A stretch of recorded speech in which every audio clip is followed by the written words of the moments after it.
بالعموم پاکستان اور انڈیا میں دیکھا جاتا ہے، ہمارے مسلمان معاشرے میں دیکھا جاتا ہے، لوگ یہ سمجھتے ہیں کہ جو لوگ فوت ہو جاتے ہیں ان کی جو روحیں ہیں وہ ہر جمعرات کو دنیا میں اپنے گھروں میں آتی ہیں. اس بارے میں آپ کیا کہتے ہیں؟ ایسی کوئی شرعی طور پہ کوئی استدلال ہے یا اس کے بارے میں آپ کیا کہتے ہیں؟ جی ہاں، یہ عقیدہ تو خیر پایا جاتا ہے، اور میں نے بھی دیکھا ہے لوگوں میں جو اس طرح کی سوچ اور فکر رکھتے ہیں، بلکہ ان کے لیے وہ اہتمام کرتے ہیں کھانے وانے کا، ختم شریف کا اور یہ وہ وغیرہ وغیرہ. دیکھیے اللہ تعالیٰ نے مرنے کے بعد برزخ کا جو سسٹم رکھا ہے، اس برزخ میں فرمایا ایک علیین ہے، ایک سجین ہے، اور جو نیک لوگوں کا اندراج ہے وہ علیین میں ہوتا ہے، اور جو برے لوگوں کا اندراج ہے وہ سجین میں ہوتا ہے. اور یہ برزخ اور زندوں کے درمیان قرآن کہتا ہے من ورائہم برزخ الی یوم یبعثون، زندے کے درمیان اور مرنے والے کے درمیان ایک پردہ ہے، ایک رکاوٹ ہے، ایک دیوار ہے ایسی جو قیامت تک جاری رہے گی. جی ٹھیک ہے. الی یوم یبعثون. تو اللہ رب العالمین نے نیک روحوں کا اندراج علیین میں اور بروں کا اندراج سجین میں، اور قرآن نے کہا ہے کہ وما ادراک ما علیین کتاب مرقوم، وہ لکھی ہوئی کتابیں، وہ رجسٹر ہیں جن میں اس کا اندراج ہوتا ہے. اور زندے اور مردے کے درمیان اللہ نے ایک ایسی رکاوٹ ڈال دی ہے، اور وہ رکاوٹ الی یوم یبعثون کہا، من ورائہم برزخ الی یوم یبعثون ثم انکم بعد ذلک لمیتون، تم اس کے بعد دنیا سے جب جاؤ گے تم مر جاؤ گے. ثم انکم یوم القیامت تبعثون، پھر تم روز آخرت ہی اٹھائے جاؤ گے.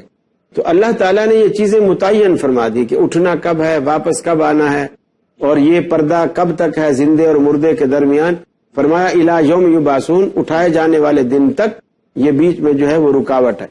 اب اٹھائے جانے والے دن تک جو رکاوٹ ہے، تو اللہ تعالیٰ نے نیک لوگوں کی روحوں کو وہ مزے کرا دیے ہیں جنت کے اندر، وہ سبز پرندوں کی شکل میں نعمتیں کھاتی ہیں، پھل کھاتے ہیں، وہ روحیں مزے کرتی ہیں.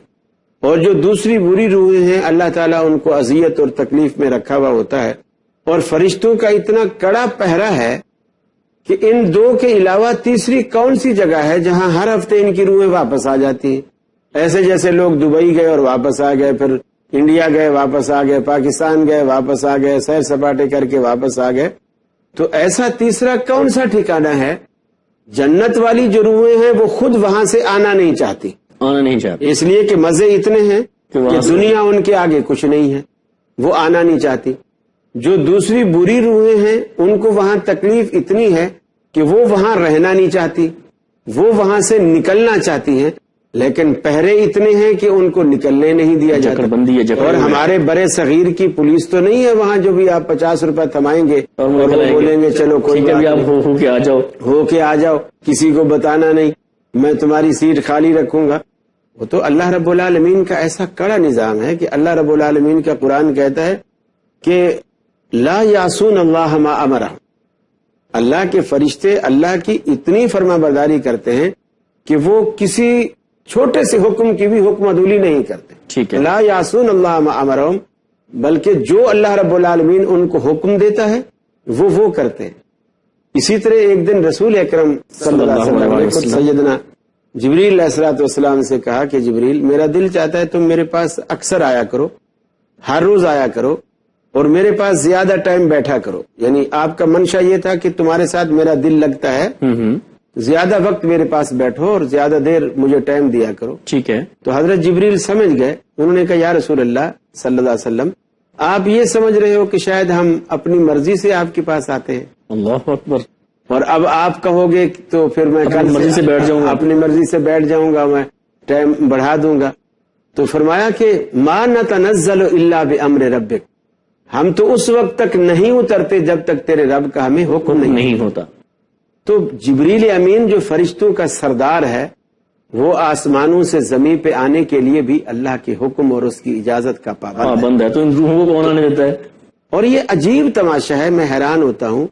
اکثر میں نے دیکھا ہے مسجدوں کے اندر مولوی صاحب نماز پڑھ کے سلام پھیرا بیٹھے، اور وہ جن کا ابا فوت ہوا ہوتا ہے اس کو قریب بلایا، بھائی وہ رات میں نے تمہارے ابا کو خواب میں دیکھا ہے، اور وہ ان کا پیٹ بھی کافی اندر دھنسا ہوا تھا، اور سردی سے بھی کپ کپا رہے تھے، بھوکے بھی تھے، سردی بھی لگ رہی تھی، یہ بھی تھا. اب وہ پریشان ہو کے پوچھتا ہے جی مجھے بتائیں پھر مجھے کیا کرنا پڑے گا.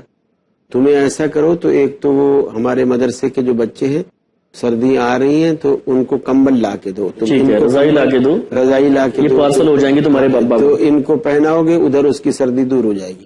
رہا ان کا پیٹ اندر دھسا ہوا تھا تو تم کوئی دیگ ویگ پکواؤ اور بچوں کو کھلاؤ، صرف کھلاؤ نہیں، ختم بھی دلاؤ اور پھر ان کو کھلاؤ۔ تو اب کوئی ان سے یہ بھی نہیں پوچھتا کہ حضرت صاحب یہ کیا بات ہے کہ ابا میرا ہے خواب آپ اور تمہارے، خواب میں ہمیشہ تمہارے آتا ہے، میرے خواب میں میرا ابا کبھی نہیں آیا، میری اماں بھی جب سے رو رہی ہے کہ میں اپنے میاں کو چلو مرنے سے پہلے ایک دفعہ دیکھ تو لوں، وہ اس کے خواب میں زیارت نہیں کرواتا، تمہیں ہر روز خواب میں آ جاتا ہے۔